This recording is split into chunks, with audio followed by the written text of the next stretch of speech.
I don't know anybody that knows more about the Roanoke area or about high school sports in the state as a whole other than Robert Anderson. He is the head writer. I like to call him that. I don't know if it's an official title, but he writes the preps for the Roanoke Times. You can read him at varsity.roanoke.com or the Roanoke Times if you're in the Roanoke Times circulation area.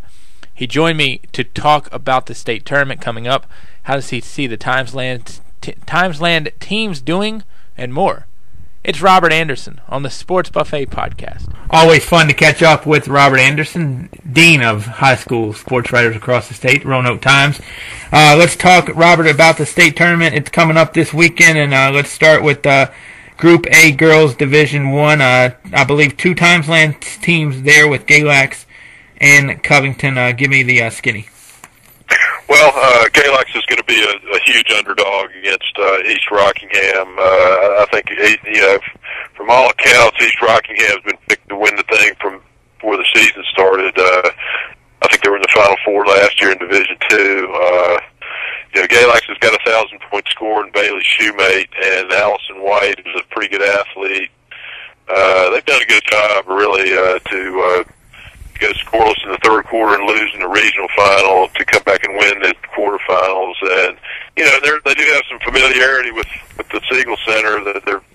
Many of their girls have been on the volleyball team that lost in the semifinals up there in November. So we'll see how that works out. Alta Vista sounds like they've got to be pretty good to hammer Rappahannock as bad as they did. Covington is a fairly interesting team. They have played a good schedule. Coach Pfeiffer has put together a really good schedule for them. They took a trip to Florida this year to play at Disney World. They haven't been in the state semifinals since they were in AA when they won the Region 3 in 1978.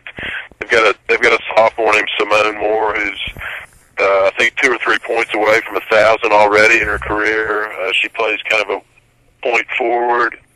And the interesting thing about Coach Pfeiffer is he's a former official, and I think he's officiated 7 or 8 state tournaments. I believe he's had a state championship game. I'm not sure if it was on the boys or girls side. So he might be wearing stripes, but he won't be on the floor. We moved down to the Group A Boys Division 1. One Timesland team is still fighting. It's the defending champ from last year, Galax. How good is Verl Brown's squad this year? They're missing something, which is their 4-year starter they had last year at point guard, the kid who ran the show, settled things down. I mean, they're very athletic up front, but I've seen them, a couple times now, and I'm a little concerned that they don't do what they need to do on the floor, and they didn't seem to play with much intensity. It's just kind of, they had the been there, done that attitude to me the other night, and Coach Brown certainly doesn't lack for intensity, and neither does assistant coach Mark Dixon, who's the football coach. You'll hear him barking out signals for 32 minutes. So, if they can come up with some fire and make good decisions with the ball, they're certainly, their front court is, for a Division I school, at least around here, they've got really good athleticism and size, and they are capable of winning the whole thing. And we'll just see. Charles City is a school that they haven't shown up in the state tournament in anything that I can remember in a long time. So that'll be interesting there. And then Hurley's a good club. They were there last year, the semifinals. They've returned just about everybody, so they're very experienced. And Amelia, maybe we'll see Brad Bradley, the AD there, or former AD, whatever we call it now, the coach at Heritage, and then of course Heritage is in there too. So we'll have a Heritage Bradley maybe reunion Siegel Center this week. Yeah, I think that could happen. Group A Girls Division 2, Glenver carrying that Timesland flag. George Mason, though, has been there. This is their 5th straight year, but I'll tell you can't be bad if you beat Floyd County. That's more than just luck, in my opinion, with Glenver. Yeah, I saw Glenver play Floyd County a close game up at Floyd County. If they didn't finish it off, they led with 3 minutes to go. They've got a pretty good backcourt. They're young up front. They don't have a lot of size. Really, they don't have any size. George Mason, I'm sure they're looking to atone for that performance they gave against Radford last year up there, where they didn't hit any shots at all. and they're always good under the coach there, Patterson. So that should be a pretty good game. Then when I look down at Group A Boys Division II, again, George Mason is the common theme, taking on another Timesland team in Fort Chiswell. Yeah, Fort Chiswell is pretty athletic, actually, for a Southwest Virginia team. They've got good athletes. They remind you a little bit of the Eastern Montgomery team of a couple of years ago that went to the championship game and nearly beat Colonial Beach. They've got some size, but they're better off, I think, with their athletes out there. It's just can they shoot the ball? That's the question. The quarterfinals down here in Salem last week were just. The shooting was atrocious. I can't put it any other way. I mean, the shooting was just absolutely atrocious. I don't know if it was the big floor, and this is across the board for just about every game except for probably the Dan River Lancaster game. I think the kids struggle. It's a longer floor than they're used to playing. It's a long way down. Then you got to get down there and make a shot. And you're probably being guarded by better athletes than you saw all year. So, maybe everybody will relax now that they've got the quarterfinals out of the way. That in Richmond we'll see some better performances. And I'm sure a lot of people feel that Division II now in the boys' side is kind of wide open, because I think everybody had Dan River penciled in as the champ, but Lancaster beats them, so it could be an open 4-team tournament there. I don't know.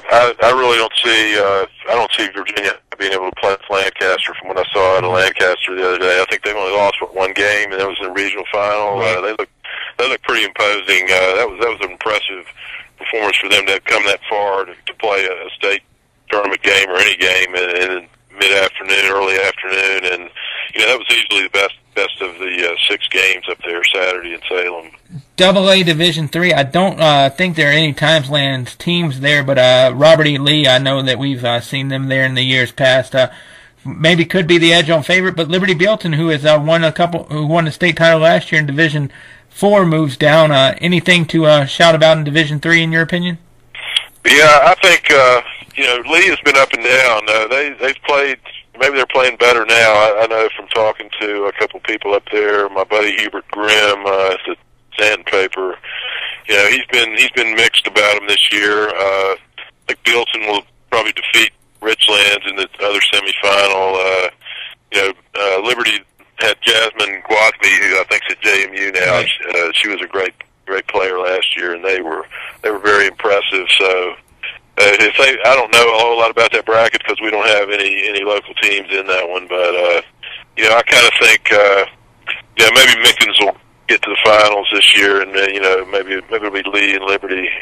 And then when we look at AA Boys Division 3, I think it could be the most exciting out of the group, because I saw Brunswick, they'd have Rockbridge in the first round, then or in the semis, then Cave Spring and Fluvanna. How do you see Division 3 in the AA ranks for boys? Yeah, I think you're right. I think a lot of people are looking forward to that Rockbridge-Brunswick game, and rightly so. Andrew Rousey, see what he can do against those kids from Brunswick. The 2 Stiffs, I think BJ Stiff's already committed to UVA. Brandon's averaging 20 points a game, and it seems like they're there every year. They lost in the finals 4 times in a row before they won it last year. What a great tradition they have. Then Cave Spring, Fluvanna, the other side. Fluvanna was there last year. Cave Spring's definitely the dark horse. They didn't get out of the district last year. They didn't even make the region last year, and here they are with 11 losses.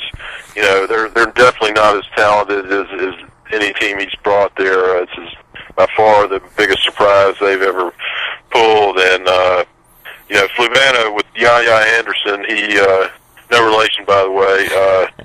He had 47 last year in the quarterfinals. Then he got sick. I think he had a virus. Didn't score the whole. I think first half of the semifinal game. Only ended up with 14. So I'm sure he's on a mission to prove that was an anomaly. And he's going to Radford University, so the people down here will get to see him quite a bit in the future. How good is Rousey in your opinion for people who haven't seen him? I like Rousey. He's very good with the ball. He's taken it to the hole real strong this year. Finishes right or left-handed. He's really good. He's a good enough shooter. He's definitely a good shooter, above average shooter. The guy I would compare him to that's gone on and played, in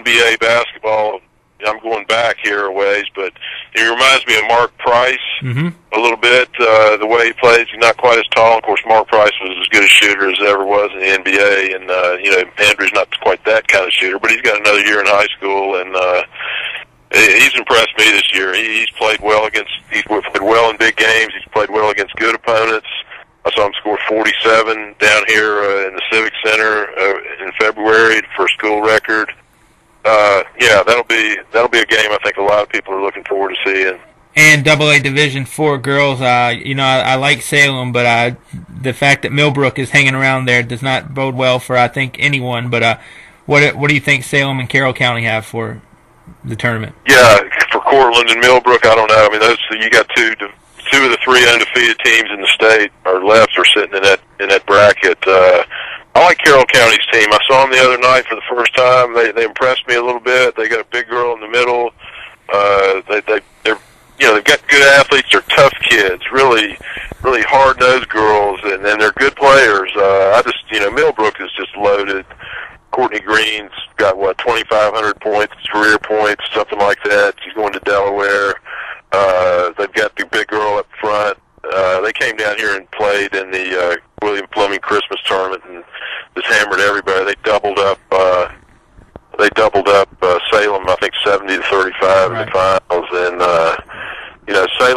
Salem's done a good job as well to get there, but they're running into an undefeated Cortland team. But Salem's probably got a better chance, I think. But even though they lost to Carroll County in the regional tournament, I think Cortland was involved in a close game with Loudoun County for a while, and so they kind of pulled away. So Salem was there last year, and that experience may pay off. We'll see. And then when we hit AA Division IV boys, Christiansburg is around. They'll take on Potomac Falls. That's a rematch of last year's semi, and I know you, I'm assuming, saw that Heritage Hidden Valley game on Saturday, so if you can comment on Heritage. Yeah, Heritage probably feels good to get out of that game. They were trailing most of the game, and Troy Wells kind of went with that spread there that he used so successfully when he was at Martinsville, when he beat Ari Lee and that ended that 88 whatever game winning streak. But he had a lot better athletes at Martinsville than he's got here, and it backfired. Hindsight's 20/20, but it went the other way, and Heritage ended up pulling that game out. They got the big shot blocker in the middle, the kid with the glasses.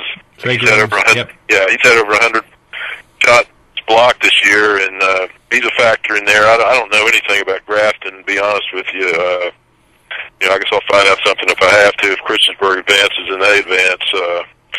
Christiansburg Potomac Falls is a rematch from last year's game. Of course, as a lot of people know, Christiansburg was behind 1-0 before that game even started last year. They got a technical foul for coming out of the pregame warm-up and huddling in the mid-court area, which was a big emphasis last year, and they got smacked with the tee and fell behind, and it quickly ballooned up to a 12-0 lead. Of course, the rule on the technical is the coach can't get up off the bench while the clock's running, so their coach had to sit there on the bench during the game, and that had some effect too. So we'll see. I think Potomac Falls is definitely not as strong as they have been, and Christiansburg might be a little bit better than they were last year. So that should be a good one. Well, I talked to Sean Good earlier this week, and I asked him, and now I'll ask you, does Christiansburg have basketball players that play football, or do they have football players that play basketball? Well, I think they have more football players who play basketball. You can't say that about Brendan Motley. He's a better football player than he is a basketball player. Obviously, he's taking him for football, but he's easily their best player. He's one of the best players around here. He plays the game the right way. He doesn't force it. He's a good teammate. Pretty talented for a 6'4" kid. If he stroked it a little better, he'd be a bigger threat. And he shoots it well, but not he doesn't stroke it like a real shooting guard. But he's very versatile, and he's definitely their leader. The other guys are they struggle to hit shots. I think one of their kids was 1 for 16 the other night. So I think when you're about 1 for 11, I think it's time to put it in the holster. But anyway, to answer your question, I think they do have more football players playing basketball than the other way.